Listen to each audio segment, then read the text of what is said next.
Oke, baik, selamat pagi bagi kita semua. Kita akan segera mulai perkuliahan kita hari ini untuk masuk pada laporan kelompok. Sebelumnya kita mulai dengan nyanyi dan doa. Silakan, siapa yang memimpin?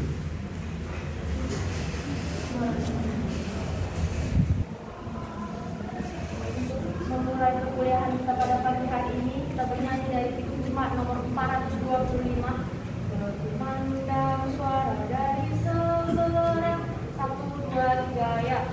Berkumandang suara dari seberang, kirimlah cahayamu. Banyak jiwa dalam dosa mengerang, kirimlah cahayamu. Kirimlah berita Injil menyertai yang terlelap. Kirimlah berita Injil menyertai yang terlelap. Dan soal kitab yang menyapa kita pada pagi hari ini untuk memulai perkuliahan diambil dari Yeremia pasal yang pertama ayat yang ke-10. Demikian bunyinya. Ketahuilah, pada hari ini aku mengangkat engkau atas bangsa-bangsa dan atas kerajaan-kerajaan untuk mencabut dan merobohkan, untuk membinasakan dan meruntuhkan, untuk membangun dan menanam.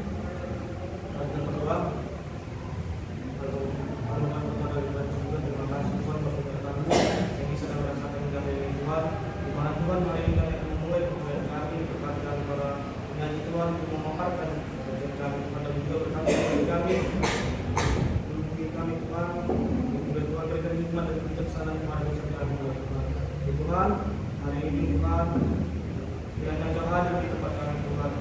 Tuhan, kami serahkan semua tugas kami ke dalam tangan Tuhan. Dengar bantuan kiranya doa kami dalam Kristus Yesus. Amin. Amin. Oke, kita akan mendengar sajian yang pertama dari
kejutan ya.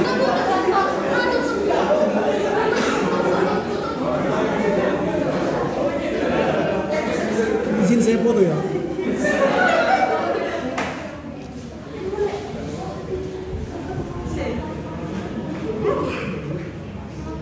Oke, wah saya surprise ya, senang mendapat kejutan Hari Guru ini. Tadi memang dari rumah sama Inang di mobil ya, kami berkata begini, Hari Guru ini tampaknya hanya untuk anak-anak SD, SMP, SMA, karena dosen kan tidak disebut guru. Ternyata hari ini saya dapat kejutan Hari Guru ya. Terima kasih atas kejutan ini. Saya sejenak merenung setelah kalian mengungkapkan ini, teringat akan seorang guru saya dulu, guru kelas 6 SD, dan itu sangat memotivasi saya sampai sekarang. Dia memberikan falsafah hidup bagi saya dan bagi semua sebenarnya yang diajar, tapi itu menjadi motivasi saya. Dia berkata begini, daripada berbaring lebih baik duduk. Lalu daripada duduk lebih baik berjalan. Berjalan itu banyak manfaatnya. Saya pikir dulu ini sebuah falsafah yang tidak bermanfaat. Tapi ternyata setelah saya jalani hidup ini, daripada berbaring memang lebih baik duduk. Kalau berbaring kan malas-malasan itu, rebahan istilah sekarang, tangping dalam bahasa Cina. Karena COVID ini kan membuat generasi muda sekarang menjadi generasi tangping, rebahan, tidak mau lagi bekerja. Lalu itu tidak bermanfaat, harus duduk. Duduk itu menyimbolkan dia berpikir, melihat sekitar, dan menikmati apa yang ada. Tetapi kita tidak berhenti pada menikmati melihat sekitar yang ada, tapi kita harus berjalan. Karena dengan berjalan kita akan melihat sekitar, lalu melihat tantangan, melihat peluang, maka kita akan belajar, karena itu banyak manfaatnya. Makanya tidak berhenti pada duduk, tetapi harus berjalan. Nah, artinya nanti kalian pun begitu. Dalam berjemaat, jangan rebahan, tapi bangun, itu artinya duduk, bangkit, pergi berjalan, mengelilingi jemaat. Karena itu banyak manfaatnya. Dengan mengelilingi jemaat, mengunjungi jemaat maksudnya, maka kita akan mendapat banyak sekali insight, masukan yang berharga dengan pelayanan. Terima kasih atas ucapan ini, mengingatkan saya atas filsafat yang sudah lama itu.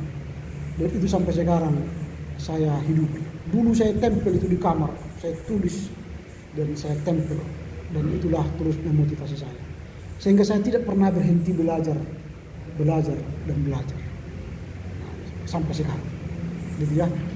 Oke. Tepuk tanganlah untuk kita semua. Sekarang kita tiba lagi lanjutan daripada berbaring lebih baik duduk. Daripada duduk lebih baik berjalan. Sekarang kita berjalan menuju keesaan PGI. Bagaimana dampaknya di Indonesia. Kita akan mendengar sajian kelompok 1. Silakan.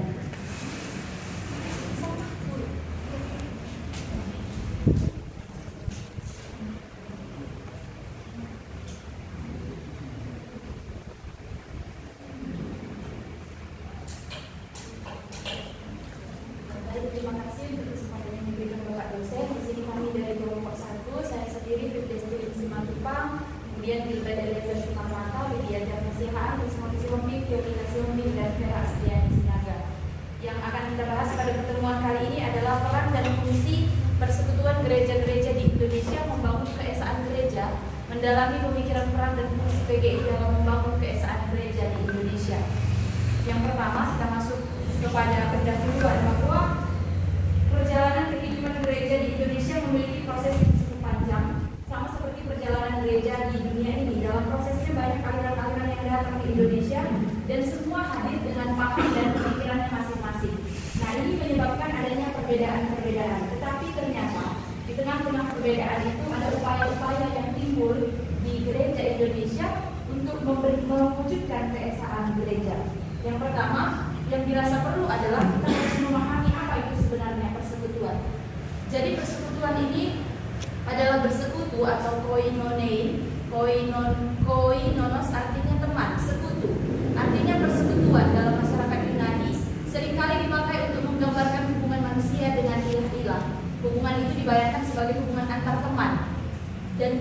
bergaul secara akrab supaya mencapai tujuan yang membawa kepada kebahagiaan. Kemudian pengertian gereja. Di dalam bahasa Inggris kata gereja adalah church yang berasal dari bahasa dan juga berasal dari bahasa Yunani yaitu kuriakon yang berarti milik Tuhan. Kata ini biasa digunakan untuk menunjukkan hal-hal lainnya seperti tempat, orang-orang, atau denominasi yang menjadi milik Tuhan. Dasar gereja adalah umat atau persekutuan serta orang-orang yang berada di dalamnya. Oleh karena itu tujuan dari gereja adalah pertumbuhan hidup rohani orang Kristen secara pribadi. Pertumbuhan dan kedewasaan hidup rohani orang Kristen secara pribadi adalah dasar pertumbuhan dari gereja itu sendiri. Kemudian gereja yang bersekutu. Persekutuan adalah hakikat yang sudah diletakkan oleh Yesus Kristus, bukan tujuan yang masih harus dikejar dan diusahakan manusia.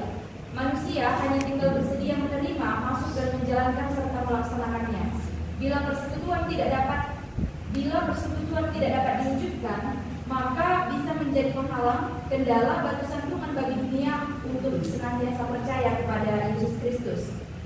Allah menjadikan gereja sebagai suatu persekutuan yang mengaku satu tubuh, satu roh dalam ikatan damai sejahtera, satu pengharapan, satu iman, satu baptisan dan satu Tuhan, satu Allah dan Bapa dari semuanya. Ini dapat kita lihat di dalam Efesus 4 ayat 4-6. Di dalam persekutuan umat ini, Roh Allah bekerja untuk memungkinkan terjadinya integrasi manusia yang beriman, karena Allah hadir dan menyembuhkan hubungan yang rusak antara umatnya dan dengan dirinya.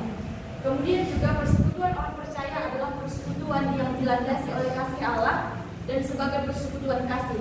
Maka gereja adalah keluarga dan kawan sekerja Allah yang dituntut untuk ada di dalam kasih, sehati, sepikir dan satu tujuan untuk mencari kepentingan tetapi juga untuk kepentingan bersama, sehingga anggota yang satu memandang anggota yang lain lebih utama dari dirinya. Selanjutnya akan dilanjutkan oleh di sini saya melanjutkan dari pemaparan saya. Tuhan menunjukkan kepada kita model gereja yang bersekutu antara lain adalah sebagai berikut. Yang dimana yang pertama, satu bersekutu itu sangat penting agar kita dapat bertumbuh dalam iman. Karena bersekutu adalah membangun relasi dengan Tuhan melalui belajar firman Tuhan secara rutin. Yang kedua ialah hidup dalam persatuan dalam kerukunan. Seperti jemaat mula-mula yang hidup dalam persekutuan dan kerukunan, semuanya merasa sama-sama sudah ditebus oleh Kristus. Karena sejatinya sifat dari anak Tuhan adalah mempersatu. Yang ketiga ialah saling mempersatukan satu sama lain. Bisa kita lihat dalam Kisah Para Rasul 2 ayat 44-45. Karena Allah tidak mau kita menjadi manusia yang egois, tapi Allah ingin kita menjadi orang yang saling memperhatikan sesama kita. Bahkan sekecil apapun yang kita lakukan bagi yang membutuhkan, kita melakukannya bagi Tuhan dan akan diperhitungkan oleh Tuhan. Gereja sebagai tubuh Kristus merupakan persekutuan orang percaya, yaitu di mana orang-orang yang telah dipanggil keluar dari kegelapan menuju kepada keterangannya yang ajaib. Rasul Paulus juga menjelaskan kepada jemaat di Roma bahwa konsekuensi kita sebagai tubuh Kristus adalah harus memperhatikan orang lain yang membutuhkan. Tugas gereja untuk bersekutu adalah perintah Tuhan Yesus kepada para muridnya. Persekutuan dalam jemaat memungkinkan terjadinya komunikasi sehingga mereka akan saling memahami kebutuhan sesamanya. Koinonia atau persekutuan harus dijalankan dalam kasih Tuhan. Artinya, meskipun orang Kristen berkumpul dan hidup rukun, tetapi tanpa kehadiran Tuhan di dalamnya, sia-sialah koinonia itu. Apabila orang Kristen hidup dalam persekutuan sejati, Allah dimuliakan. Tuhan Yesus mempersatukan semua orang ke dalam tubuhnya. Dia juga meminta umatnya untuk memperkuat persekutuan ini dengan saling melayani sesuai dengan berbagai karunia yang Dia miliki. Dan kita masuk kepada gereja yang kudus. Gereja adalah kudus. Gereja atau kumpulan orang percaya. Kata kudus harus dihubungkan dengan karya penyelamatan Kristus yang telah menyucikan dosa-dosa manusia. Namun bukan berarti setiap anggota gereja adalah orang-orang yang tidak berdosa, melainkan orang-orang berdosa yang percaya dan mempercayakan diri mereka kepada Tuhan Yesus Kristus. Selanjutnya ialah kita masuk kepada am. Kata am berarti mencakup secara keseluruhan. Pada mulanya istilah gereja am digunakan untuk membedakan gereja tersebut dari gereja lain setempat. Gereja adalah persekutuan rohani orang percaya dengan Tuhan Yesus Kristus. Selanjutnya oleh kawan-kawan. Iya. Dasar keesaan gereja. Keesaan gereja bersumber pada hakikat Allah dalam Kristus. Karena keesaan gereja adalah aturan Tuhan untuk diwujud nyatakan dan panggilan Tuhan untuk dilaksanakan oleh gereja Tuhan. Agar gereja menjadi satu, agar dunia tahu dan percaya. Di dalam Yohanes 17 ayat 1-23 bisa kita lihat, Tuhan Yesus menjadi pengesah dari suatu keesaan yang sangat majemuk, merangkum semua manusia dengan segala kekayaan budayanya. Karenanya, keesaan ini dinamai Okumene Gerejawi atau OG, yang adalah gereja Kristen yang esa. Secara hakiki, gereja Kristen yang esa adalah tubuh Kristus yang di setiap budaya. Karena itu diupayakan agar keesaan gereja akan semakin menyata di Indonesia dan mencakup seluruh gereja, termasuk gereja-gereja luar PGI. Perwujudan Okumene Gerejawi dalam gereja Kristen yang esa ditentukan oleh derajat konektivitas antar anggota tubuh dan seluruh tubuh, atau pertanggungjawaban kita satu terhadap yang lain bersama-sama dengan Tuhan untuk mewujudkan gereja Kristen yang esa di Indonesia. Maka gereja-gereja di Indonesia mengikrarkan kembali kesediaan saling mengakui dan saling menerima satu terhadap dengan yang lainnya dengan segala perbedaan yang ada dan menyatakan komitmen untuk saling menopang dalam bidang teologi, daya, dan dana sebagai berkat Tuhan yang harus dijadikan sebagai berkat bagi dunia.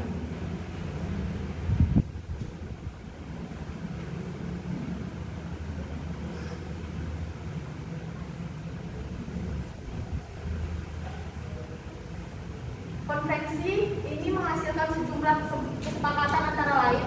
Yang pertama yaitu menyatakan dengan rasa sedih bahwa perpisahan dan perpecahan segera membentuk DGI sebagai tempat pemusyawaratan dan usaha bersama. Yang ketiga, konferensi menolak konsep mengenai satu Dewan Kristen Nasional yang akan membuka keanggotaan penuh bagi badan-badan PI dan lembaga-lembaga Kristen. Terima kasih.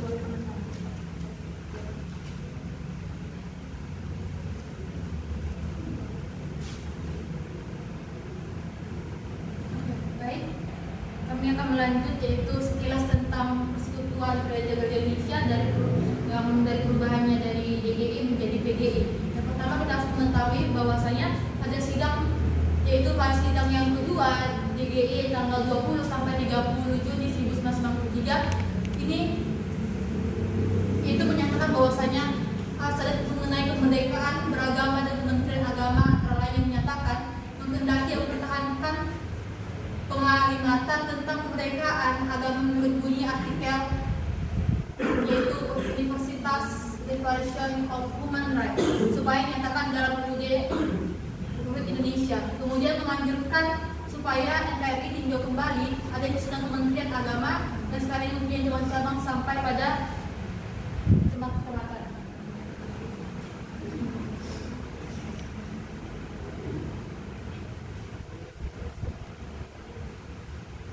Ya.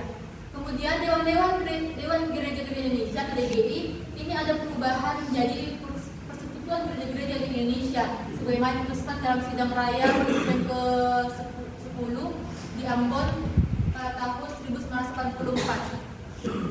Di tanggal 6 sampai 13 November 1949 ini diadakan konferensi persiapan Dewan-Dewan Gereja di Indonesia. Kemudian pada tanggal 21 sampai 28 Mei 1950 diadakan konferensi pembentukan Dewan-Dewan Gereja Indonesia yang bertempat di Sekolah Teologi Tinggi atau yang sekarang disebut Sekolah Tinggi Teologi Jakarta dan dihadiri oleh 24 gereja. Ini lanjutan oleh Steve. Kita masuk dalam peran dan fungsi PGI membangun keesaan gereja di Indonesia. Yang pertama, makna keesaan dalam gereja, dan yang kedua, peran PGI membangun keesaan gereja di Indonesia. Kemudian kita membahas mengenai fungsi PGI membangun keesaan gereja di Indonesia. Membaharui gereja adalah tugas panggilan terus-menerus bagi orang-orang percaya. Sebagai tubuh yang hidup dari Kristus yang hidup, gereja harus selalu berusaha menempatkan dirinya di bawah sorotan firman Allah. Kemudian membangun gereja pada dasarnya berarti memenuhi apa yang tertulis dalam Efesus 4 ayat 13 sampai 16, yaitu pembangunan tubuh Kristus sampai kita semua telah mencapai kesatuan iman dan pengetahuan yang benar tentang anak Allah, kedewasaan penuh dan tingkat pertumbuhan yang sesuai dengan kepenuhan Kristus, dengan teguh berpegang kepada kebenaran di dalam kasih, kita bertumbuh di dalam segala hal ke arah Dia, Kristus yang adalah kepala. Kemudian mempersatukan gereja berarti memenuhi apa yang tertulis dalam Yohanes 17 ayat 21, yaitu menampakkan keesaan yang telah ada dalam Tuhan yang satu secara lebih nyata sehingga dapat dilihat oleh dunia sebagai satu kesaksian. Kemudian dilanjutkan. Baik, sebagaimana fungsi PGI tadi membangun keesaan gereja di Indonesia, jadi poin terakhir ini adalah tentang mempersatukan gereja, di mana dalam rangka mempersatukan gereja di Indonesia, pendekatan kita ini lahir dari suatu pergumulan ataupun situasi yang terjadi di Indonesia. Jadi pokok-pokok pendekatan kita yang pertama adalah identitas tiap-tiap gereja ini harus tetap dihormati, kemudian sejarah tiap gereja tetap dihormati tetapi dilihat dalam rangka sejarah bersama juga. Selanjutnya ada juga tugas panggilan tiap-tiap gereja tetap dihormati, kewenangan untuk mengatur kehidupan tiap-tiap gereja ini juga harus tetap dihormati, dan yang terakhir pengembangan teologi, daya dan dana dalam rangka panggilan tiap-tiap gereja tetap dihormati. Demikian hasil dari pemaparan kelompok kami. Terima kasih, kami kembalikan kepada Bapak Dosen. Oke, baik. Terima kasih kepada kelompok 1 yang telah memberikan pemaparannya dalam rangka mencapai tujuan kita melihat bagaimana PGI itu menata keesaan gereja di Indonesia atau membangun keesaan gereja setelah berdiri ya. Nah, sekarang saya beri kesempatan kepada kita untuk menambah masukan sehingga paper ini, makalah ini semakin bagus. Nah, yang dilihat nanti ialah bagaimana isi daripada paper ini, apakah sudah memenuhi standar atau sudah memenuhi keinginan kita untuk belajar bersama tentang PGI dalam menata keesaan gereja itu. Lalu ketika kita sudah memberi masukan, sebutkan sumbernya dari mana. Lalu nanti sampaikan kepada kelompok, lalu kelompok akan mencatat sumber-sumber itu. Tapi tak usah jelaskan apa yang kau sebut itu. Nanti kalau kau jelaskan jadi seminar kedua nanti. Misalnya ini kurang topik ini, membahas ini. Saya baca dalam buku ini, nanti saya kirim kepada kelompok. Nah itu jadi menambah ya supaya materi ini semakin bagus. Atau begini dan sebagainya. Nah, mengapa ini? Sejak dulu sudah saya katakan kita harus membangun cara berpikir yang konstruktif mulai dari kampus. Sehingga kalau kita sudah berpikir konstruktif di kampus, nanti di jemaat pun kalian akan menjadi pendeta yang konstruktif, membangun. Jadi kacamata kita tidak melihat kesalahan orang. Kacamata kita atau diskusi kita tidak mau menghancurkan orang, destruktif, bukan. Kalau itu nanti jemaat kita pun hancur kita buat, karena melihat jemaat selalu negatif, destruktif gitu ya. Jadi kita harus membangun dengan konstruktif, positivisme ya. Nah, baru nanti bagian yang kedua saya akan beri pertanyaan, kesempatan bertanya untuk kita. Bertanya itu pun lebih pada konstruktif ya. Konstruktif artinya lebih pada pendalaman isi dan informasi. Oke, baik, silakan siapa yang bertanya, sebutkan nama selalu ya, sebutkan nama walaupun saya sudah kenal atau tidak kenal, tapi itu perlu bagi saya catat kalian yang bertanya. Nanti akan ada penambahan nilai dari yang bertanya atau yang memberi masukan. Oke, silakan siapa yang mau raise hand. Monggo. Ada yang mau memberi masukan?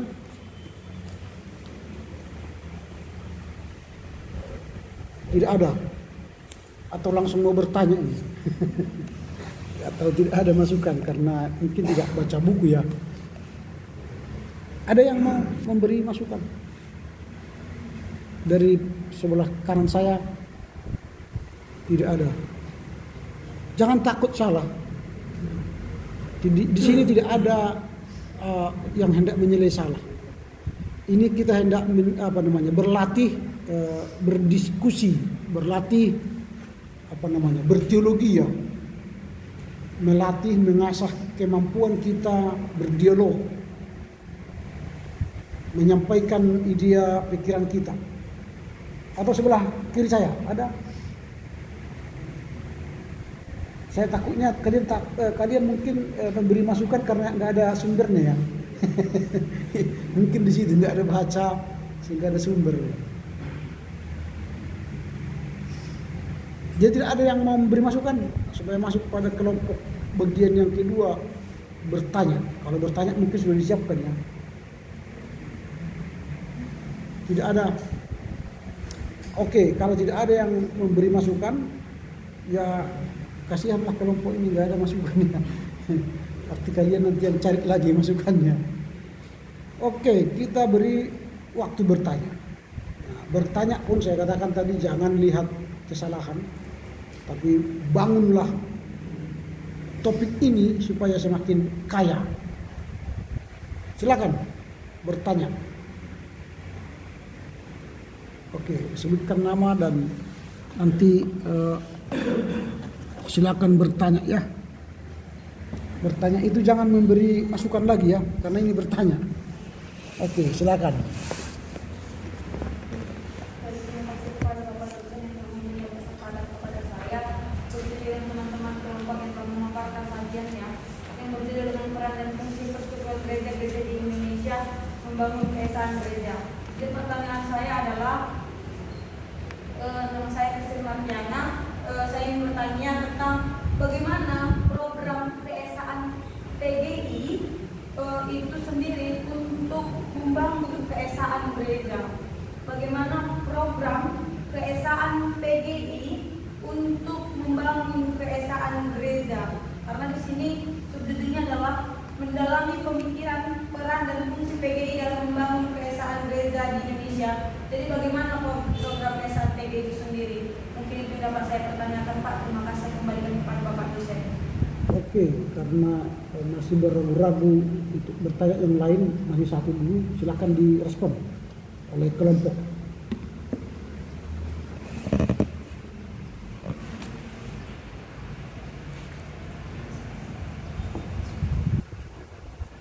Apa kira-kira program untuk menunjukkan keesaan itu ya? Silakan.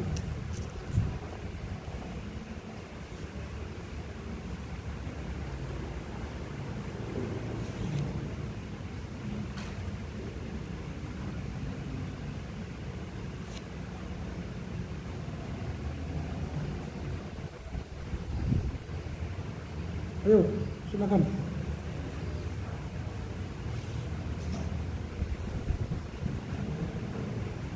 Baik, di sini kami dari kelompok Satuan Tenaga pertanyaan dari saudara Kristin, di mana pertanyaannya ialah bagaimana program keesaan PGI untuk membangun keesaan gereja.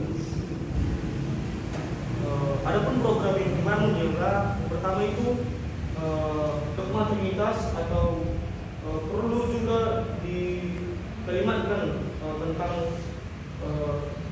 dalam terang tantangan supaya jangan diisi oleh pihak Islam yang atas nama keesaan Allah memperpanjangkan pengalimatan Trinitas. Yang kedua,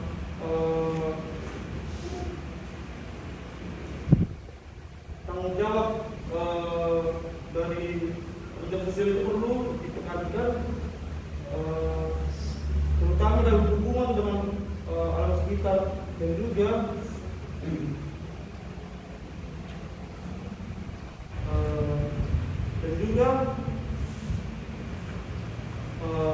kita juga harus persoalan sekularisasi harus dibuat juga dan dihubungkan dengan penolakannya oleh pandangan-pandangan religius dan kultural yang tradisional di satu pihak, dan di lain pihak ancaman dari sekularisme termasuk di dalamnya pandangan komunis. Juga harus memperoleh perhatian, dan juga sementara itu pemikiran teologi dari komisi yang harus menunjukkan tugas raksasa itu masih berada dalam tahap-tahap permulaan. Dan juga yang ketiga ialah pandangan gereja tentang manusia perlu dikalimatkan dengan menekankan kebebasan dan tanggung jawabnya, terutama kebebasan beragama dalam terang tentang pihak Islam dan lain-lain. Itulah program Yayasan PGI untuk membangun kehidupan gereja. Terima kasih. Oke, silakan tambah lagi. Sedikit menambahi dari jawaban dari kami, di mana pertanyaan saudari Christine ini tentang program kesatuan keesaan PGI membangun keesaan gereja. Nah, di mana tadi telah kami paparkan bahwa yang tadinya awalnya dari PGI ataupun Dewan Gereja Indonesia ini menjadi PGI ataupun Persekutuan Gereja Indonesia. Jadi program keesaan dalam membangun keesaan gereja tersebut adalah memandirikan gereja yang esa di Indonesia. Jadi dalam artian gerakan keesaan ini di dalam PGI itu sendiri ataupun di dalam PGI ikut memperhatikan dengan kondisi pendidikan dan penyediaan dari sumber daya manusia ataupun SDM yang berkualitas di Indonesia yang baru saja menjadi negara merdeka di tahun 1945. Jadi di awal kegiatannya, lembaga ini memberikan suatu perhatian yang dapat pula dikatakan suatu perhatian ataupun kepedulian yang cukup besar pada masalah pendidikan, karena di masa itu bangsa Indonesia itu sendiri memerlukan sumber daya manusia untuk mengisi lapangan kerja dari ataupun dalam berbagai aspek kehidupan. Mungkin yang dapat kami jawab. Terima kasih. Lagi yang mau nambah? Ya, saya akan menambahinya dari buku Keesaan Gereja halaman 50 ada di sini dikatakan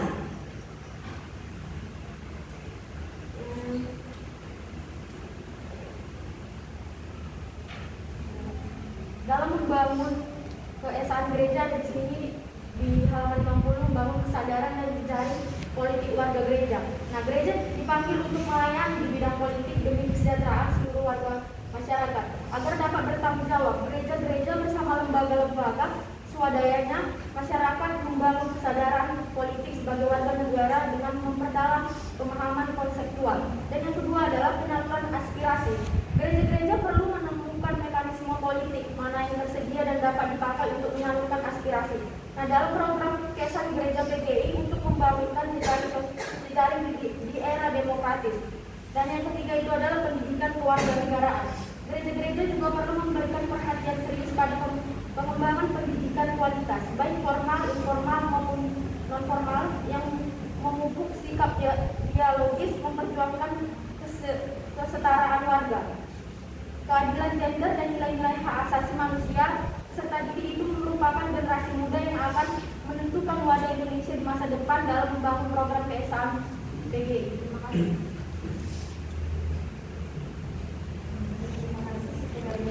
Juga bahwa apa yang dilakukan oleh Persekutuan Gereja-Gereja di Indonesia itu tidak berhenti pada masa itu, bahkan sampai sekarang pun program-program itu tetap berlanjut begitu.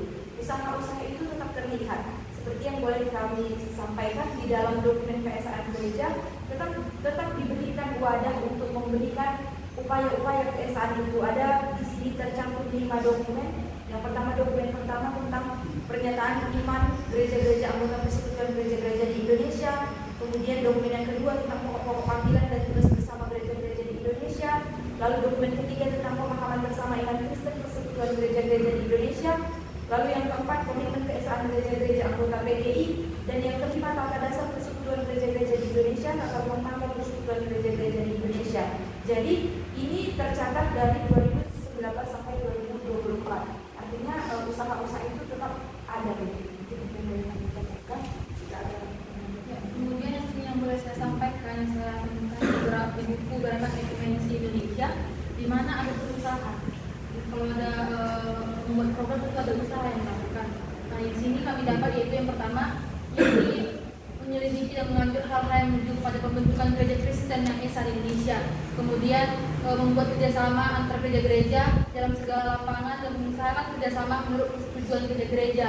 Kemudian mereka ini mengusahakan program memperluas dan memperdalam hubungan ekumene di dalam dan di luar negeri. Kemudian mengadakan perhubungan dengan badan-badan zendik dan badan-badan ekumene di dalam dan di luar negeri. Kemudian mengadakan perhubungan dengan pemerintah dan perwakilan mengenai soal-soal umum. Sekian yang boleh saya sampaikan. Terima kasih. Oke, terima kasih kepada kelompok. Sekarang diberi kesempatan untuk bertanya lagi kepada kita peserta. Silakan, ada yang mau bertanya lagi? Tidak ada yang mau bertanya. Semua cukup jelas. Artinya ini bagi kita, untuk kita ini. Kalau kalian nanti tidak banyak bertanya, maka tidak ada informasi yang dapat ya. Dalam teori pendidikan, siapa yang banyak bertanya, kepadanya akan banyak ilmu. Sama di kelas seperti ini, kalau kalian tidak banyak bertanya, maka tidak akan dapat ilmu. Ya. Oke, ada 2 orang di sana. Silakan. Sebutkan nama ya.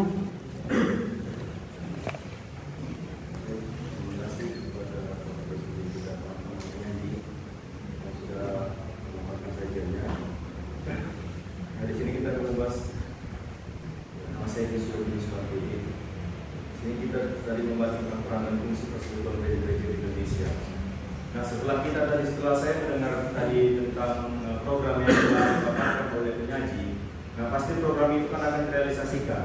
Nah jadi di sini yang ingin saya tanyakan ya, bagaimana cara gereja-gereja di Indonesia agar program itu terrealisasikan sampai dari DGI ke PGI. Nah yang kedua adalah setelah kita pasti di dalam peran dan fungsi persekutuan gereja-gereja di Indonesia, misalnya ada pergumulan mereka. Nah dari pergumulan ini, apakah ada pergumulan yang dilakukan oleh gereja-gereja di Indonesia dari DGI menjadi PGI, baik itu dari faktor eksternalnya maupun dari internalnya? Adakah pergumulan yang dihadapi oleh gereja-gereja pada saat itu? Nah itu pertanyaan dari saya. Terima kasih. Saya kembalikan kepada Bapak. Yang kedua tadi, belakang. Ya, terima kasih. Saya menjawab kepada kelompok. Nama saya Bobi Aditya. Dalam fungsi dan peran persekutuan gereja di Indonesia membangun kesan gereja. Amos Pantanta ya? Amos Pantanta kan? Bobi. Iya Pak. Silakan. Di sini kan kita membahas tentang dalam fungsi dan peran persekutuan gereja di Indonesia membangun kesan gereja. Pasti kan tadi kalau kita menemukan suatu dokumen dan program yang dilakukan kan. Terus bagaimana peran gereja dalam tugasnya sebagai pelayan dalam mewujud kesan gereja itu? Apa yang harus dilakukan gereja untuk mewujudkan kesan itu? Terima kasih. Oke, ada 2 pertanyaan untuk mempertajam lagi sajian ini. Silakan kelompok memberi respon.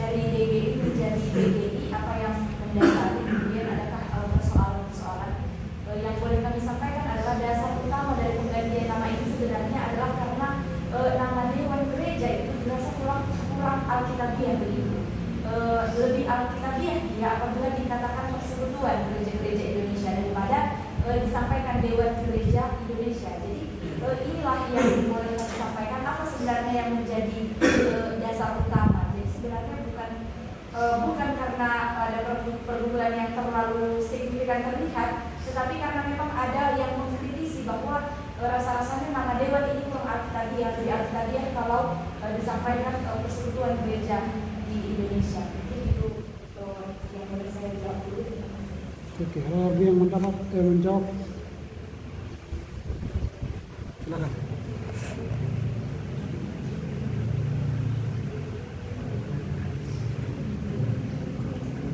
Ada 2 pertanyaan tadi itu.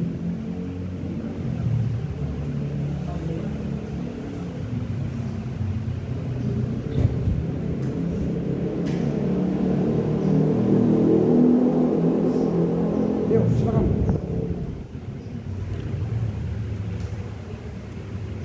Baik, kami juga akan menjawab pertanyaan dari saudara Joshua tentang bagaimana cara gereja agar banyak program yang telah dipaparkan tadi ini dan agar program yang maju banyaknya ini dapat terrealisasikan. Jadi yang akan kami jawab adalah gereja itu sendiri harus membaharui di dalam tubuhnya sendiri. Jadi sebagaimana tugas panggilan ini harus terus-menerus bagi orang percaya. Kemudian juga gereja itu sendiri, selain adanya suatu pembaharuan di dalam gereja, harus adanya juga bagaimana cara-cara untuk membangun gereja itu. Jadi membangun gereja ini pada dasarnya memenuhi apa yang tertulis di dalam Efesus 4 ayat 13-16, yaitu dengan adanya pembangunan tubuh Kristus sampai kita semua telah mencapai kesatuan iman dan pengetahuan yang benar tentang anak Allah, kedewasaan penuh dan tingkat pertumbuhan yang sesuai dengan kepenuhan Kristus. Jadi kemudian bagaimana lagi selanjutnya, tahap-tahap selanjutnya agar suatu program dapat terrealisasi adalah dengan mempersatukan gereja. Jadi bagaimana kalau dalam suatu hal untuk melakukan atau mengerjakan sesuatu jika gereja itu tidak dapat bersatu, ini adalah sangat sulit. Jadi dalam hal untuk program supaya dapat terrealisasi, maka dilakukan juga bagaimana cara untuk mempersatukan gereja, yaitu menampakkan keesaan yang telah ada di dalam Tuhan itu sendiri, yang satu secara lebih nyata sehingga dapat dilihat oleh dunia sebagai adanya suatu keesaan. Demikian yang dapat kami jawab. Terima kasih. Dari sedikit untuk jawaban Joshua bagaimana cara gereja merealisasikan. Di sini ada dikatakan untuk itu gereja-gereja juga perlu membina hubungan dan kerjasama dengan seluruh golongan, khususnya umat beragama lain dan mereka yang berkepercayaan kepada Tuhan yang Maha Esa. Kerjasama itu dikembangkan dalam rangka memperkuat kesatuan dan persatuan Indonesia sebagai negara Pancasila dan tanggung jawab bersama membangun masyarakat Indonesia yang keberagaman. Ya, saya akan mencoba menjawab pertanyaan dari saudara Bobi, yang dimana pertanyaannya adalah bagaimana peran gereja untuk menuju keesaan ini seperti itu. Nah, yang boleh saya jawab dari yang saya juga, yang saya analisa adalah peran gereja itu tentunya harus mendukung program yang dibuat PGI. Mengapa? Karena untuk mengikuti persatuan gereja ini pun banyak sekali hambatan, baik eksternal bahkan internal yang sudah kita bahas yang minggu lalu seperti kesukuan apa segala macam seperti itu. Nah, karena apa? Karena gereja-gereja Indonesia itu adalah tubuh Kristus, satu dalam tubuh, bisa kita lihat dalam Efesus 1 ayat 23. Kemudian karena semua gereja-gereja itu adalah orang-orang yang percaya, gereja yang esa, bahkan kudus dan am. Kemudian gereja-gereja itu dipanggil Tuhan supaya untuk menjadi satu. Bisa kita lihat dalam Yohanes 7 ayat 21 sesuai dengan logo daripada BGI. Yang saya jawab. Oke, silakan. Kalau misalnya yang tambah. Baik, terima kasih untuk merespon pertanyaan dari saudara Bobi tentang bagaimana sebenarnya menjalankan program-program yang sudah ada dari PGI itu sendiri. Ya, yang mau kami sampaikan sebenarnya ya memang inilah pergumulan dari PGI itu. Mengapa selalu sulit untuk terrealisasi? Karena gereja-gereja itu tidak sepenuhnya langsung mau melaksanakan semua yang sudah diberikan oleh PGI. Kan di sana kita sudah melihat tadi sesuai dengan pertanyaan saudari Kristen program-programnya. Ada dokumen, kemudian ada diberikan upaya-upaya. Tetapi ini semua akan berhasil nihil begitu apabila gereja-gereja itu pun tidak mau untuk memberikan diri untuk menuju keesaan itu. Kan kita tahu sendiri bahwa ada banyak juga gereja-gereja yang bersifat egois begitu. Mereka mau maju sendiri, kemudian tidak mau mencapai keesaan itu. Contoh misalnya dari 5 dokumen keesaan gereja yang sudah disepakati, misalnya pokok-pokok tugas panggilan bersama, pemahaman iman bersama, kemudian dialog saling mengakui dan saling menerima. Ini kan sudah direalisasikan oleh PGI begitu, sudah disampaikan. Tetapi ini pun tidak akan membuahkan hasil kalau gereja itu tidak memberikan diri untuk melaksanakan itu. Sudah dikatakan untuk mengakui iman bersama, kemudian saling mengakui baptisan. Tapi apabila gereja sendiri tidak mau menerima itu, maka itu tidak akan berjalan. Jadi apa yang harus dilakukan gereja yang berusaha untuk menerima apa yang menjadi kebijakan dari PGI. Itu yang saya sampaikan. Terima kasih. Ada lagi yang mau menambah?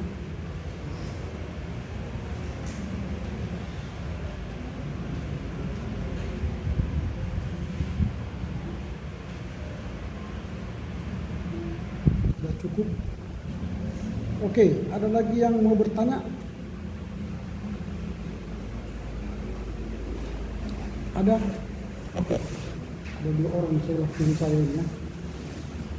Ya, silakan sebutkan nama dan bertanya.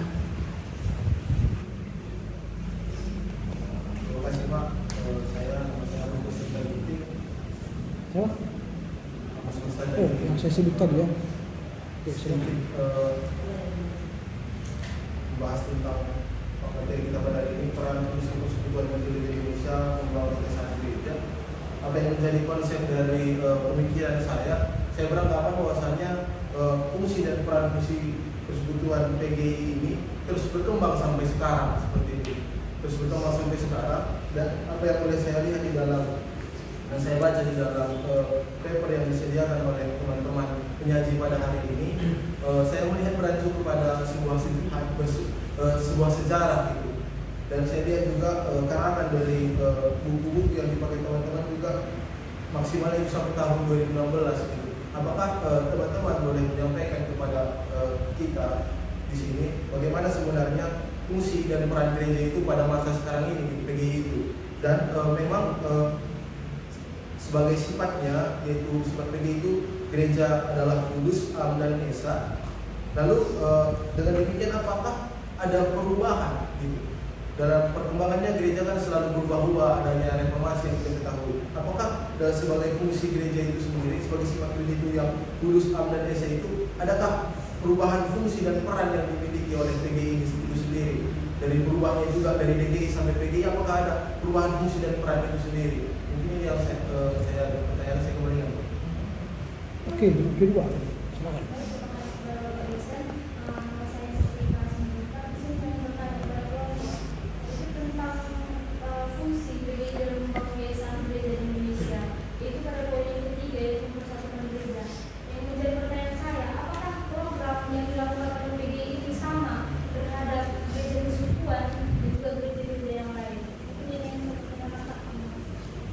Oke, baik. Kami serahkan kepada kelompok untuk merespon ya pertanyaan ini, kedua pertanyaan ini. Silakan.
Dari tahun 2019 sampai tahun 2024, bahkan untuk sampai tahun 2024 pun sudah ada dokumen yang disediakan untuk mewadahi tentang persekutuan gereja di Indonesia ini. Yang pertama tadi tentang penyataan iman gereja-gereja anggota persekutuan gereja-gereja di Indonesia, kemudian tentang pokok-pokok panggilan dan tugas bersama gereja di Indonesia yang disingkat PPTB PGI, kemudian pemahaman bersama iman Kristen persekutuan gereja-gereja di Indonesia, dan komitmen keresahan gereja-gereja anggota PGI, dan tata dasar persekutuan gereja di Indonesia, dan tata rumah tangga persekutuan gereja di Indonesia. Nah, barangkali tentang tata dasar ini terlampir di dalam tulisan ini, mungkin boleh nanti kami bagikan.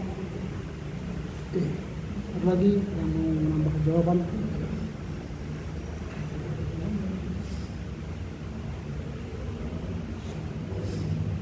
Silakan yang mau menambah jawaban.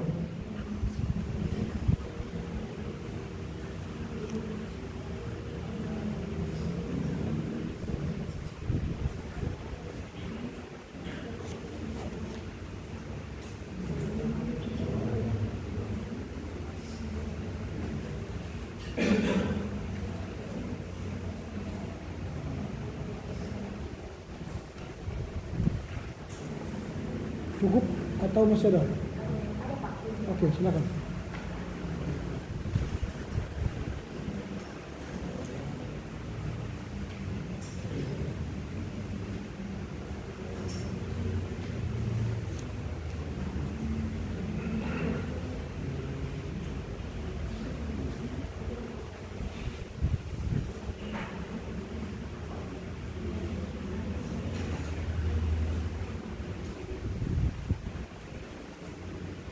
Ayo, silakan.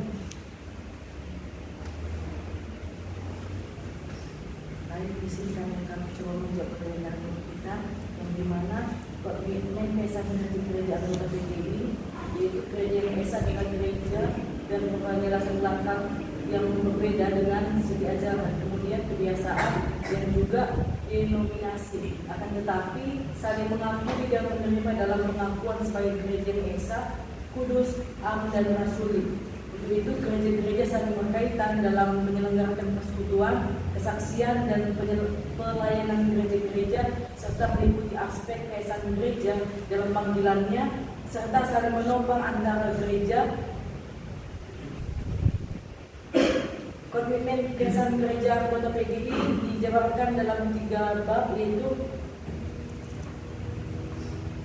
prinsip keesan gereja Indonesia, kemudian komitmen saling mengakui dan menerima sebagai gereja, kemudian komitmen saling menopang di bidang teologi, daya dan dana. Ini ditambah dengan yang lain.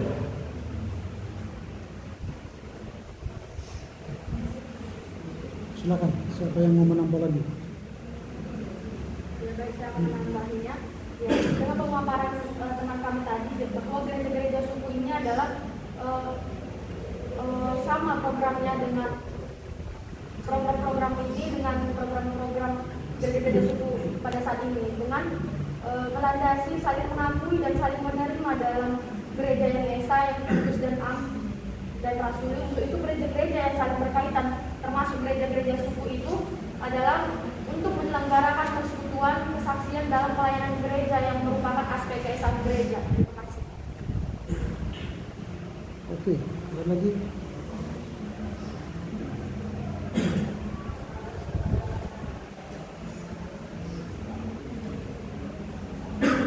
Ada lagi yang mau menambah jawaban atau tidak?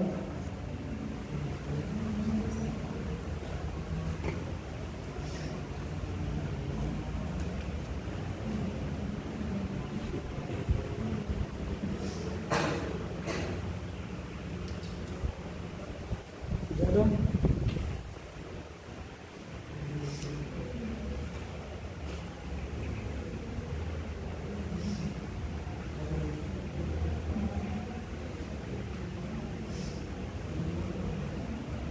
Ayo.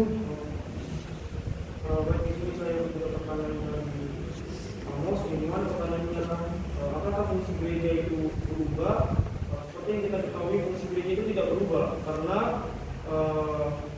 walaupun di dunia ini terdapat berbagai macam denominasi, pada hakikatnya gereja itu adalah satu, yang dimana gereja adalah tubuh Kristus yang mempunyai banyak anggota.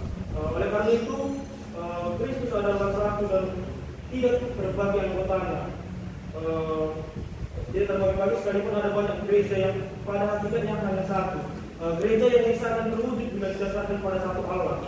Kita lihat dari Efesus 4 ayat 1 sampai 6, dan juga semua orang yang benar-benar berada di dalamnya merupakan satu umat. Oleh karena itu, gereja yang sebenarnya akan terwujud melalui kesatuan. Terima kasih. Oke. Ada lagi yang mau menambah? Cukup. Baik. Apakah ada yang mau bertanya lagi untuk memperdalam materi kita? Silakan.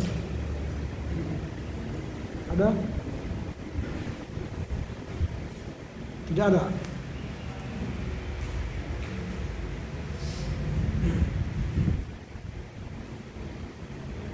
Baik, kalau tidak ada, supaya kita masuk dari materi pembahasan saya. Tidak lagi ya.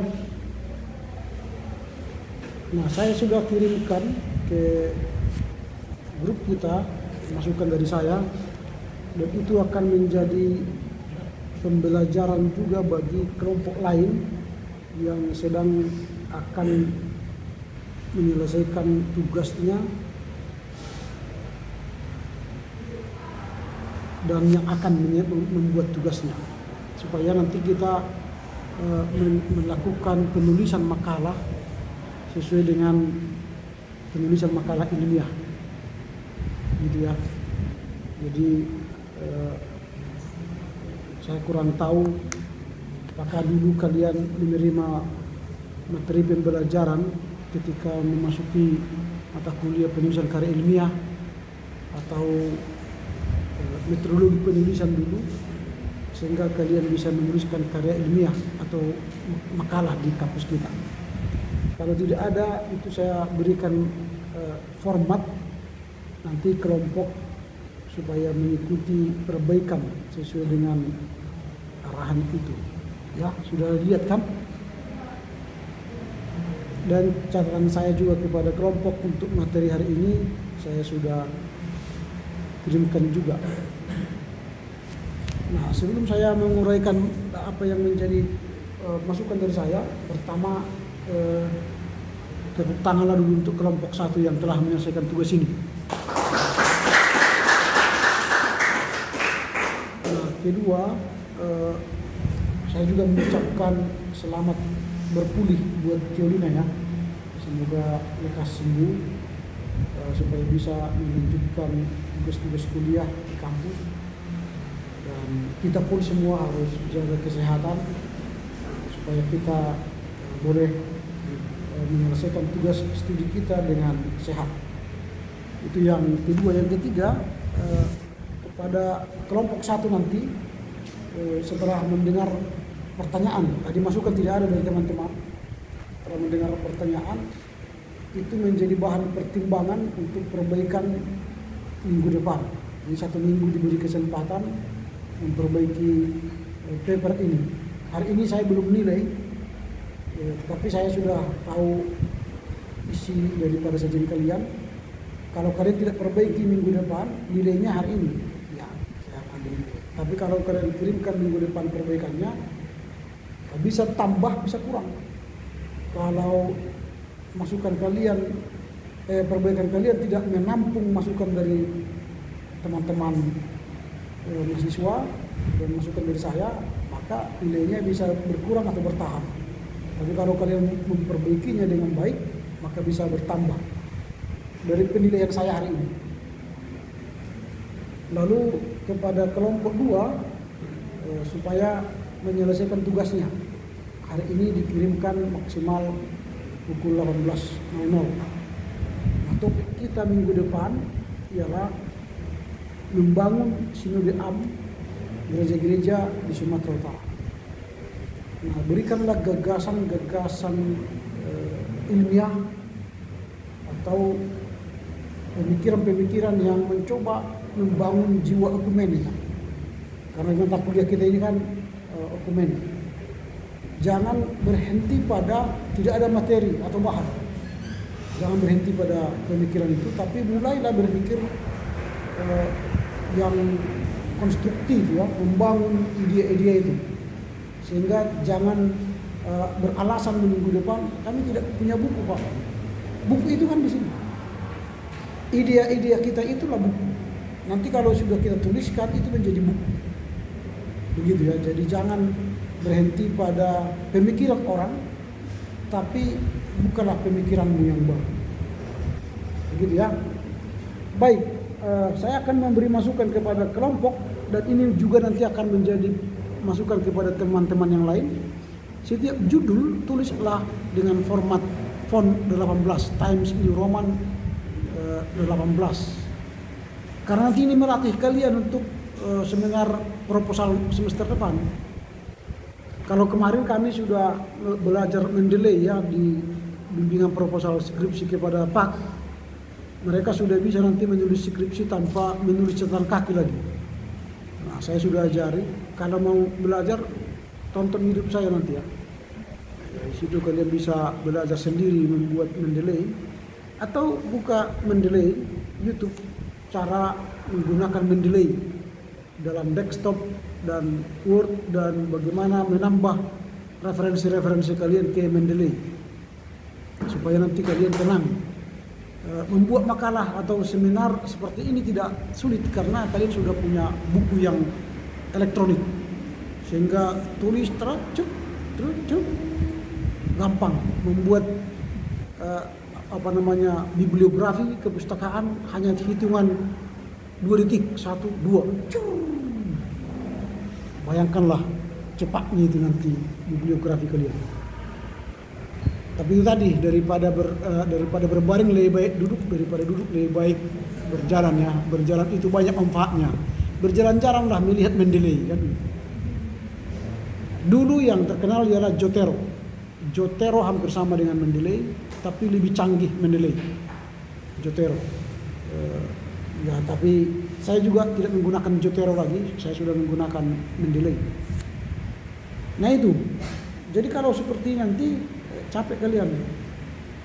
Kalau kalian baca yang sudah saya kirim perbaikan hari ini kan, hampir 80% itu masih bicara catatan kaki itu kan. Cara menulis, cara mengutip, ya itu masih bicara itu gitu kan. Saya coret-coret gitu kan. Kalau sudah pakai Mendeley, nggak ada lagi coretan karena mesin sudah menyusun sesuai dengan aturan.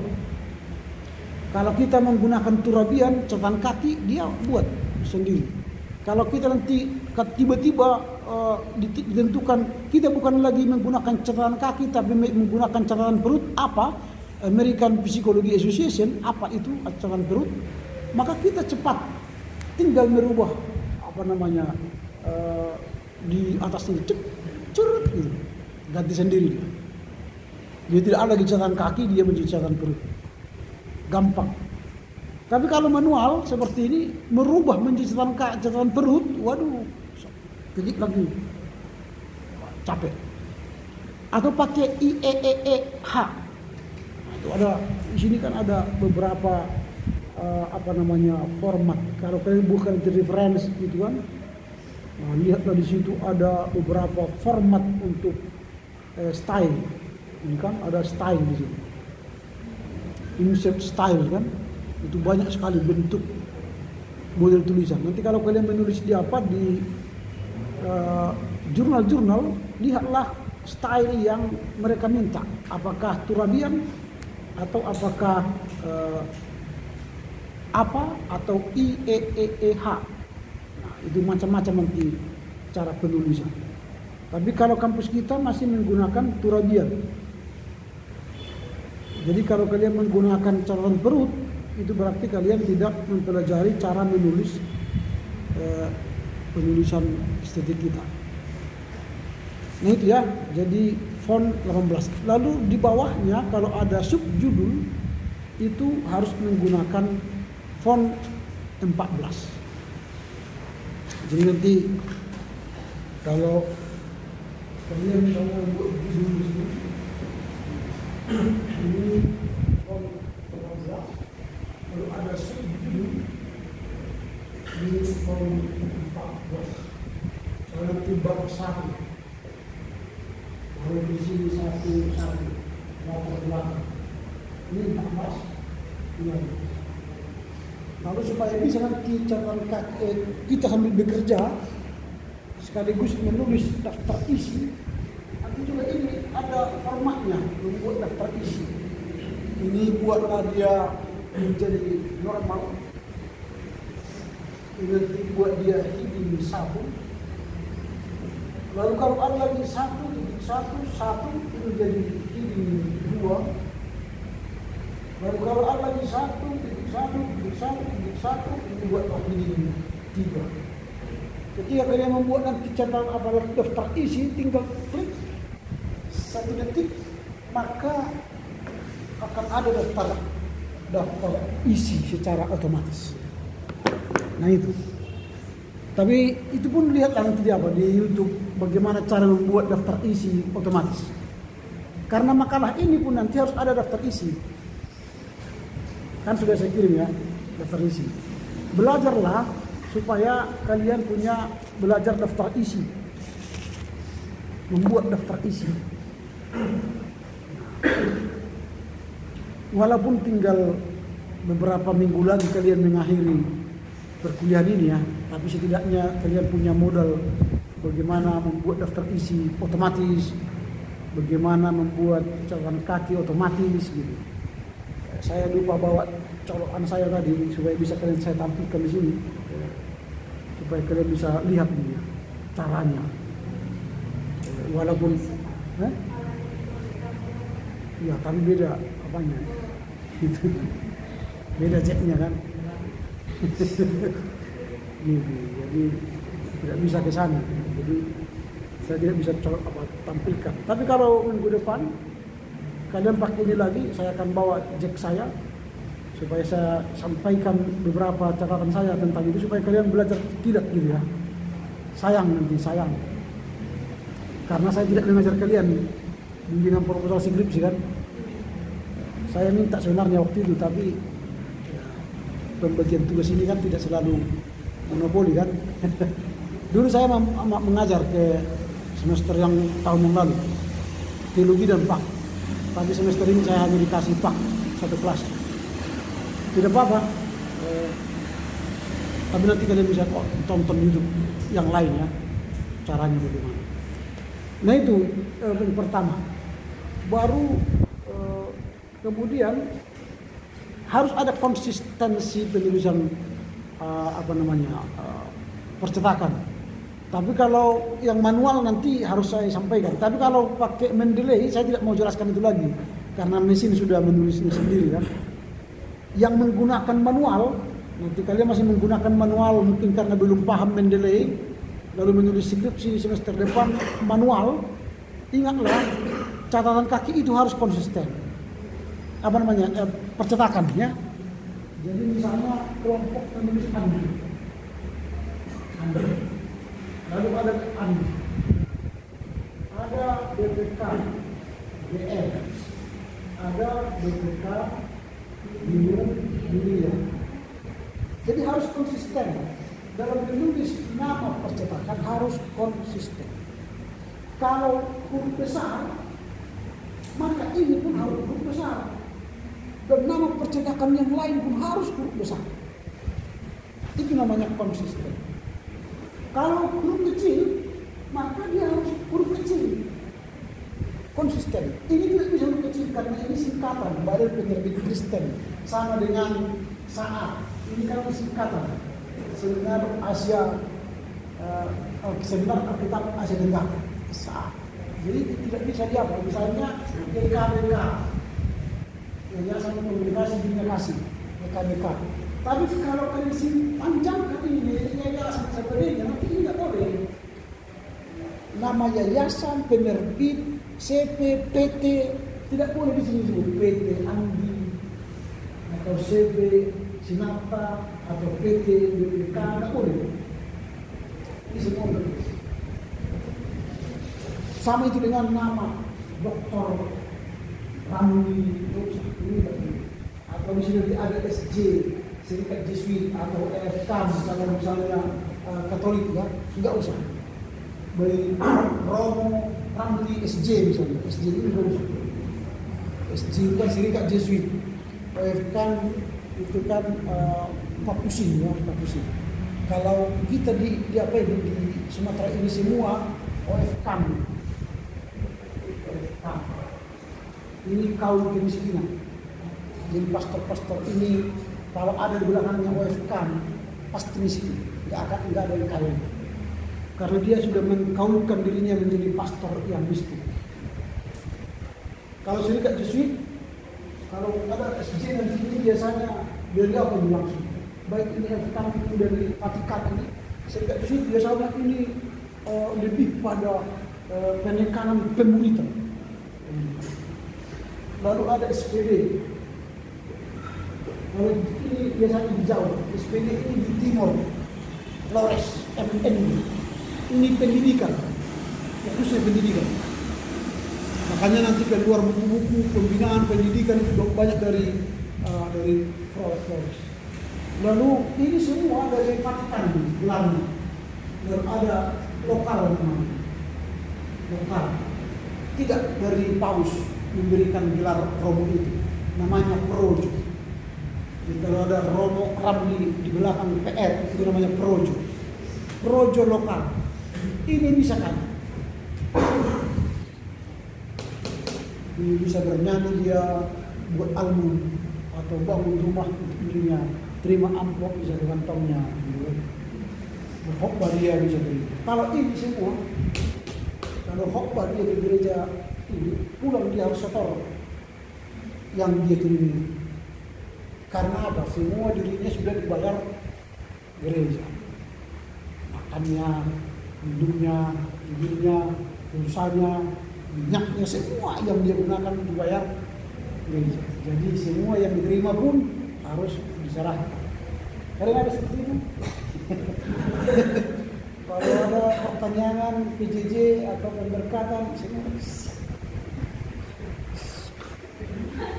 Lalu biasanya pendeta lihat amplopnya di mana kondisi? Enggak, bukan di situ. Nanti kalian alami dulu. Sudah salah kan? Pertanyaan mereka, di mana kamar mandi yang mandi? Di mana kamar mandi? Sampai kamar mandi. Kalau yang laki-laki nanti setelah dia lihat di kamar mandi, dua jenis kan amplop ini, amplop tertutup dan terbuka. Kalau tertutup kan nanti kalau dibukanya takut istrinya lihat, ini kok dibuka, kan? Tak mau dia buka karena sudah tertutup.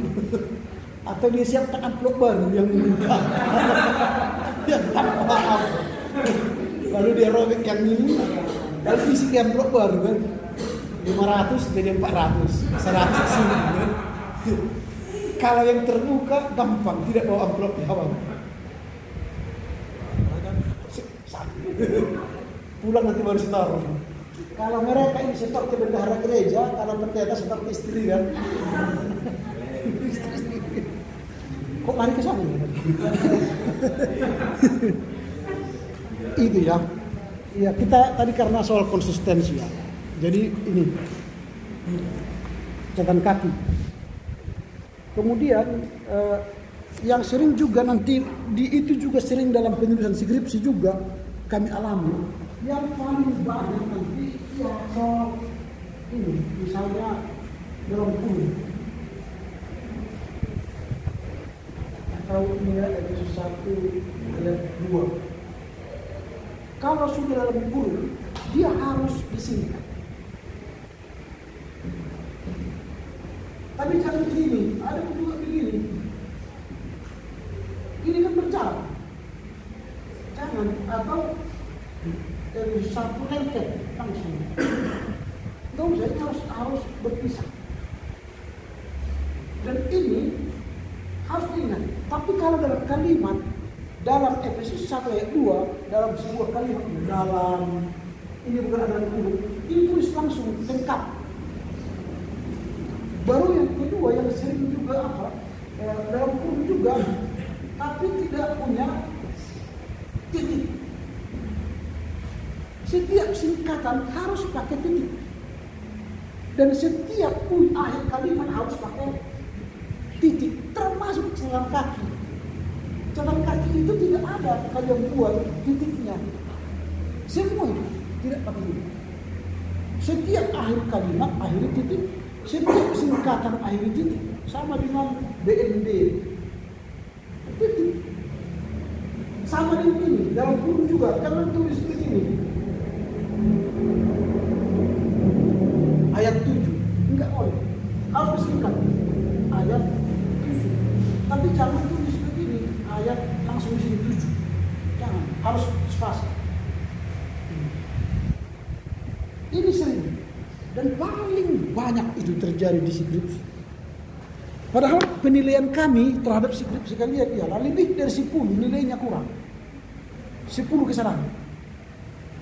Langsung kurang. Kalian tidak pernah di bawah 10. Rata-rata 500 kalau mau dihitung. 500. Karena setiap lembar rata-rata 10, 20, 10, 20. Coba kalau seperti ini terus.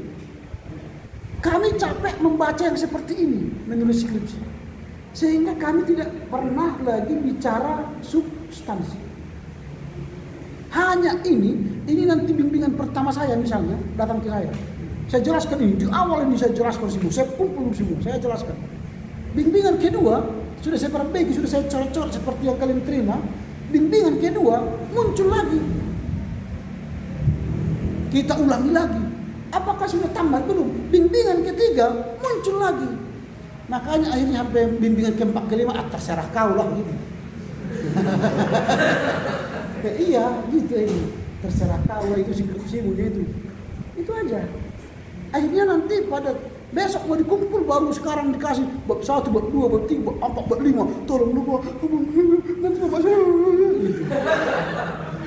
Bapak saya mau mati, bapak saya mau mati. Itu. Akhirnya enggak kita baca lagi semua. Enggak. Yang penting kau tamat udahlah. Kualitasnya enggak ada lagi. Karena ini. Makanya di jurusan Pak saya sampaikan begini. Kalau kita jumpa lagi nanti semester ini, saya pembimbingmu, saya masih bicara ini, saya bilang saya tidak mau bimbing kau. Sudah saya sampaikan. Setuju kan? Baru saya ajar kalian.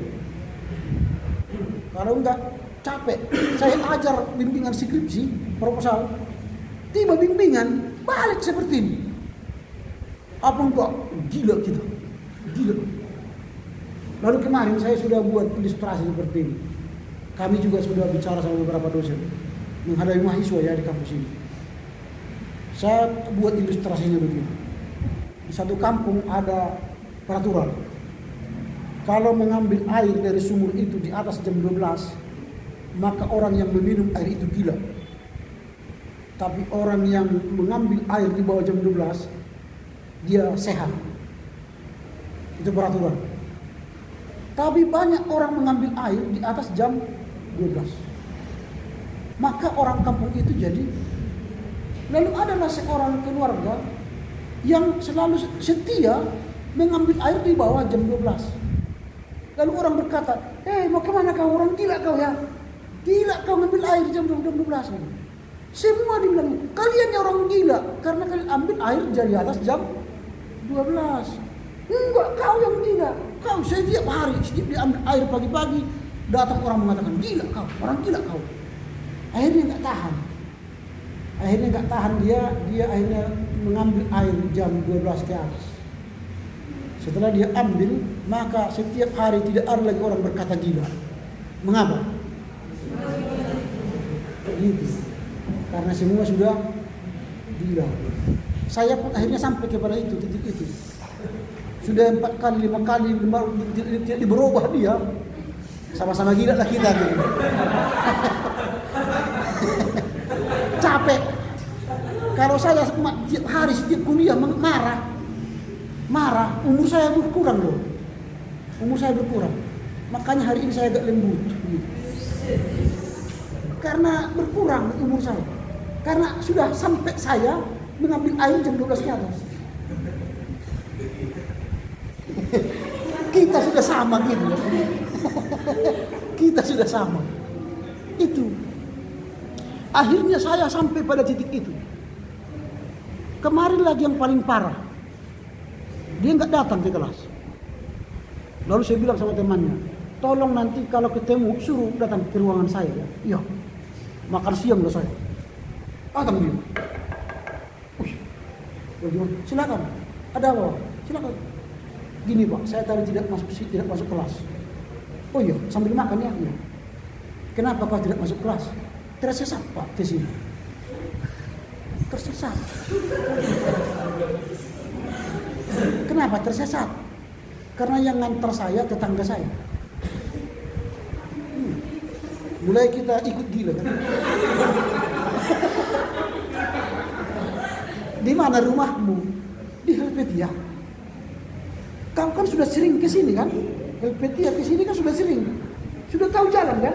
Iya Pak. Lalu mengapa tersesat? Karena baru kali ini aku diantar tetangga.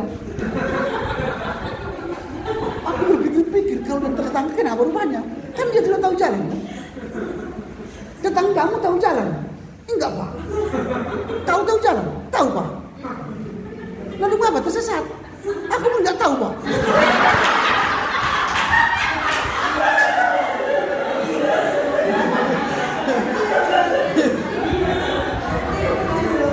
Cobalah, apa yang enggak naik darah tinggi, tapi sambil makan lagi, tapi makannya pun sudah gede. Daripada marah kan kah? Telan lah nasi ini gini. Saya bilang berapa biasanya dari rumahmu ke sini, berapa menit? 30 menit. Oke. Kau tiba di sini jam berapa? Kan masih jam 11 kemarin. Jam berapa? Sebelum jam 11. Lalu ngapain cerita tersesat? Kan sampai sebelum jam 11 kan? Ngapain cerita tersesat? Dia sampai sebelum jam 11. Di kampus ini. Kau sampai sebelum jam 11. Iya, Pak. Berapa menit sebelum jam 11? 15 menit. Berarti dia sampai di sini 10.45. Lalu saya tanya, mengapa kau tidak datang ke kelas kita belajar? Saya tidak tahu di mana kelasnya, Pak. Saya berhenti makan, takut tersedak. Lalu saya minum pelan-pelan. Sambil bertanya, Tuhan, berilah aku kesabaran. Lalu saya katakan, di mana rupanya kau sampai di kampus ini? Di depan, Pak. Di depan. Kau tahu ruang kuliah di sini? Tahu, Pak. Setiap hari kita kuliah, tahu, Pak. Tahu, Pak. Lalu mengapa saya datang? Karena saya tidak tahu di mana kelasnya, Pak. Waduh. Jadi ku bilang, pulanglah kau. Pulanglah kau, berdoalah kau ya, berdoa. Supaya kau jangan tersesat lagi di sini. Minggu depan kita ketemu lagi. Ruangan kita nanti di sana ya, di lantai 2. Di sudut itu naik kau ke atas. Ketemu kelas di sampingnya itu. Nah, udah tahu ya? Iya, Pak. Minggu depan tahu kelas ini ya? Iya. Saya pikir ikutlah saya bodoh. Ya, apa namanya, gila. Menghadapi orang gila. Sehingga saya sudah minum air di atas jam 1 tadi, jam 12 ini. Saya sudah minum air itu. Dan tidak hanya itu, masih banyak lagi. Tak perlu saya ceritakan. Jadi yang saya maksud kepada kelompok 2, jangan buat lagi saya minggu depan seperti ini. Jangan lagi buat saya minggu depan mencoret-coret paperku seperti ini. Itu yang saya maksud. Kalau ketemu lagi, kalau tidak saya coret, saya berhutang begini. Tapi kalau tidak saya coret, kalian anggap nanti benar paper, bukan itu. Itu persoalannya. Kalau tidak saya coret-coret yang salah, nanti kalian anggap papermu benar gitu. Tapi kalau saya coret, saya sudah kembali lagi seperti ini. Jadi ya saya telan lah itu, nggak apa-apa lah. Oke lah. Ini karena kalian sudah tingkat 4 ya, sudah. Ya kita nggak ketemu lagi di kelas semester depan, kita ketemu di meja hijau kan. Lalu setelah meja hijau pun saya catatan saya seperti ini semua. Lalu saya pembimbing kalian nanti misalnya salah seorang, entah siapapun nanti saya bimbing. Saya tidak bertemu seperti ini catatan saya. Saya sebenarnya sudah nggak tahan lagi menghadapi seperti ini. Oke lah ya, saya masuk fokus pakai isi lah. Coba lah bayangkan tadi sudah berapa menit saya bicara penulisan kan, tidak kepada isi. Nah isi kita masuk kepada isi. Nah ini juga, ini sebelum ke isi, coba lihat dulu mulai halaman berapa ini. Halaman, saya ambil contoh lah ini halaman, ini nggak ada halaman. Ya halaman 10 lah ya, halaman 10. Misalnya gini. Ada tulisan, mungkin kalian ambil dari internet ya. Kalimatnya saya lihat sampai di sini. Padahal kalimat itu masih nyambung ke bawah. Gini. Padahal dia kan seharusnya ke sini. Nyambung. Tapi nggak kalian baca. Karena di copy paste dari internet, kalian anggap sudah bagus. Padahal dia nggak nyambung. Kalimatnya harus nyambung. Itu banyak sekali. Itu saya buat warna kuning ya. Yang kuning-kuning itu perhatian. Lalu di komputer, kalau misalnya gini, lain. Seharusnya kan gini kan, lain. Tapi kalau ada lain, ini jauh ke sini, lalu ini lain, nanti lihat di komputer kalian akan ada warna biru. Biru dia. Karena tidak sesuai format.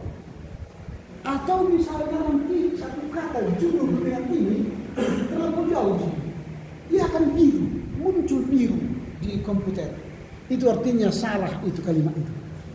Kalau ada biru-biru nanti, perbaikilah. Perbaiki. Karena itu banyak sekali kali ditemukan. Oke, saya tidak lanjut lagi. Ini ya, nomor 26 ya, 26. Peran dan fungsi PGI. Oh, sebelum 26. Oh, ini masih sekilas. 26 ya, 26. Yang kita bahas sekarang ialah apa itu peran PGI dan fungsinya dalam rangka membangun keesaan. Kalau sudah poin titik 2.6, jangan lagi definisi. Tapi dia sudah pada aksi atau program. Gitu. Saya sudah buat catatan di situ kan. Apa usaha yang dilakukan PGI dalam rangka mencapai keesaan? Yang pertama itu kan mencetak LDKG itu. 5 dokumen keesaan gereja. Itu yang mereka lakukan. Karena sudah gagal ESA dalam organisasi, ESA dalam iman. Tapi 5 dokumen keesaan gereja itu sebagai usaha mewujudkan keesaan gereja. Apalagi usaha lain. Itu yang perlu disampaikan oleh kelompok. Misalnya pengurus PGI ini, ketua umum atau perangkat PGI ini membuat program bersama, joint program. Ini tidak ada lagi sekarang, joint program. Misalnya seluruh gereja-gereja yang ada di wilayah timur datang ke wilayah barat melakukan program bersama, atau dari barat ke timur yang melakukan program bersama. Misalnya apa itu program bersama? Dulu ada namanya motivator PGI. Itu sekarang nggak ada lagi. Jadi orang barat pergi ke timur melakukan motivator, memotivasi gereja dan jemaat, misalnya soal perekonomian, soal industri, soal budaya, atau soal digitalisasi sekarang. Bagaimana kita saling bertukar informasi, bertukar pengetahuan. Itu supaya kita tidak pernah menganggap orang timur orang lain, atau orang timur menganggap kita orang lain, tapi kita satu esa dalam sebuah gereja karena kita sering dibuat dalam joint program. Nah, selain joint program apa lagi? Nah, pertukaran firman pendeta. Jadi pendeta GPIB ditempatkan misalnya menjadi pendeta di GBKP, atau sebaliknya pendeta GKPI bertugas di GKI Papua. Ini pertukaran supaya kita menganggap gereja kita ini sama, entahkah itu Calvinis, Lutheran, itu sama, sehingga tidak ada lagi pemisah.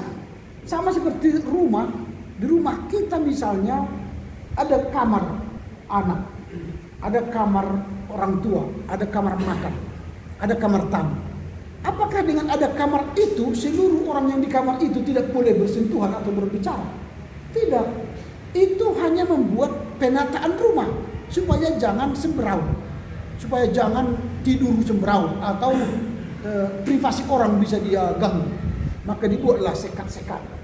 Tetapi ketika anak datang ke ruang tamu, ayah datang ke ruang tamu, mereka kan berbau, bersapa, bersendek gurau, makan di rumah, di ruang makan sambil menikmati kebersamaan. Tapi sekarang kan sekat-sekat itu membuat kita terpisah. Saya GKPA, kamu GKPI, udah jangan lirik. Pokoknya sampai ke surga GKPA lah. Gak boleh lirik kiri kanan. Gak boleh. Karena kita bertemu di ruang tamu, di ruang publik. Kita bertemu di kampus ini kan. Jangan setelah itu di kampus ini nanti kalian menjadi pendeta gereja masing-masing, tak ada komunikasi lagi. Itu pengalaman saya melihat alumni kita di lapangan. Pendeta GKPA yang alumni sini tidak ada komunikasi dengan pendeta GBKP, GKPS, HKI, GKPI yang alumni sini. Gak ada. Bertemu pun kalian sama alumni tidak ada kontak yang wow, excited. Kalau kami di STHKBP, kalau saya bertemu dengan abang tingkat, entah dari gereja manapun, pasti, bang, begitu. Abang Edward, kami panggil Bang Jontor, Bang Jodri Ahmad, kami panggil Bang terus. Entah sudah berapa tahun dia sekitar. Ketemu di ruang makan atau ketemu di pak tertuak sekalipun ketemu, bang, sini bang. Itu keakraban yang terbangun. Sehingga tidak pernah melihat kau gereja ini, enggak. Karena di kampus terbangun sebuah gerakan ekumene. Di kampus kita ini membangun tembok-tembok pemisah, mitra kekelengan, PMTS, PMT GKPI, PMT HKI. Yang dibangun itu membangun tirani-tirani tembok-tembok besar. Tidak ada persekutuan bersama kan? Lalu yang tertingkat pun kalian tidak punya persekutuan. Ini tingkat 4, ada persekutuan kelas 1 tingkat, kelas A, B, C, enggak ada. Ada persekutuan bersama. Kalau kami dulu walaupun berbeda-beda gereja, ada ketua stambuk. Saya ketua stambuk. Lalu menghimpun satu tingkat sampai sekarang. Saya masih di WA grup kita menjadi ketua. Kalau ada sakit teman-teman, ada yang meninggal keluarganya, kita tinggal WA terus. Di kami di Medan ini sekarang ada Gibor Family. Karena kami setiap angkatan punya nama. Kalau kami angkatan 92 punya nama Gibor. Gibor ini pahlawan. Lalu karena kami 92 ini grup kami. Ada grup di atas kami Beresin. Ada grup Grace, ada grup Haleluya, macam-macam. Kalian grup apa setelah 2018 ini? Gak ada namanya kan? Ya itu karena persekutuan kalian tidak ada. Yang kalian bangun ialah itu tadi mitra kekelengan, PMT GKPS, PMT GKP dan sebagainya. Lalu yang GKPA nggak punya karena sedikit. Karena mau melamar pun mau diapakan di sini, mau diapa namanya diresmikan. Ketua BEM tidak mau karena sedikit katanya. Lalu saya bawa itu ke rapat dosen. Tidak ada dasar di sini sedikit atau banyak soal persekutuan mahasiswa. Jadi bagaimana kita membangun ekumene jika kita masih merasa besar dan orang lain kecil? Itu namanya rasis, primordialisme. Jadi dalam tembok ekumene tidak ada besar dan kecil. Semua kita sama. Yang penting omnes unum sum.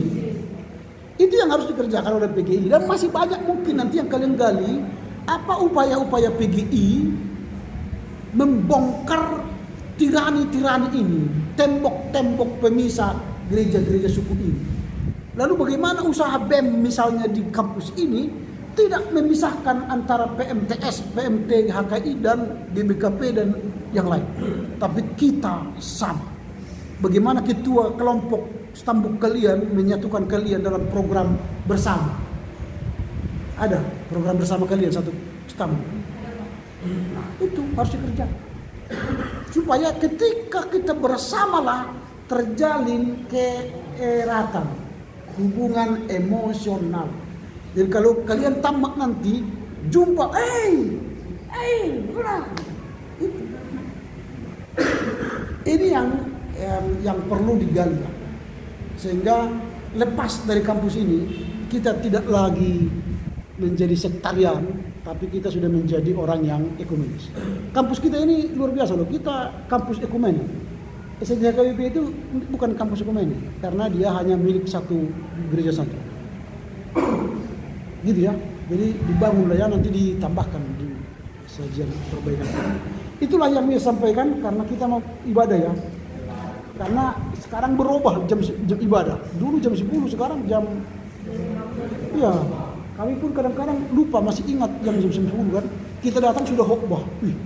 Terlambat kita itu. Oke, silakan menutup dengan doa supaya jangan terlambat ibadah kita. Diingat ya, ditutup absen ibadah. Nanti dibuat absen ibadah.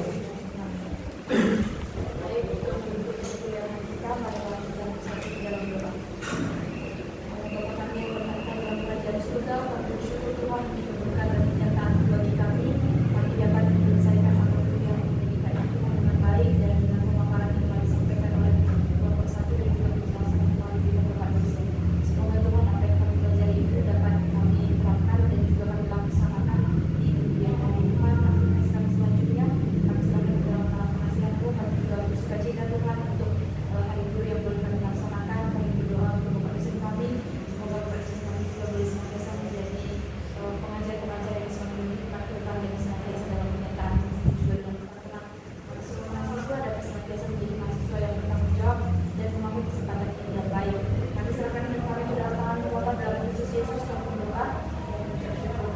Amin.